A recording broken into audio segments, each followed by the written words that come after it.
893 ഒരു ജർമ്മൻ പ്രഭു കുടുംബത്തിൽ ജനിച്ച വിശുദ്ധ ഉൾറിക് ഉന്നത വിദ്യാഭ്യാസം കരസ്ഥമാക്കിയ ശേഷം വൈദികനാകുകയും 924 ഓസ്ബെർഗിലെ മെത്രാനായി നിയമിക്കപ്പെടുകയും ചെയ്തു.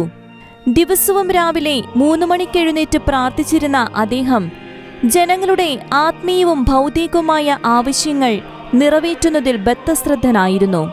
ദേവാലയ ശുശ്രൂഷകൾക്ക് ശേഷം ആശുപത്രിയിൽ പോയി രോഗികളെ ആശ്വസിപ്പിക്കുന്നതും ഉദാരമായ ദാനധർമ്മ പ്രവൃത്തികൾ ചെയ്യുന്നതും അദ്ദേഹത്തിന്റെ ജീവിതശൈലിയായിരുന്നു.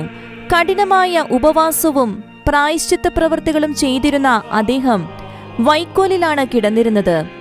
ദേവാലയ നിർമ്മാണവും അജപാലന ധർമ്മങ്ങളും പ്രാർത്ഥനാ ജീവിതവും സമീകൃതമായി പൂർത്തിയാക്കിയ അദ്ദേഹം 50 വർഷങ്ങളുടെ രൂപതാം ഭരണത്തിനു ശേഷം 80-ാം വയസ്സിൽ കർത്താവിൽ അന്ത്യനിദ്ര പ്രാപിച്ചു.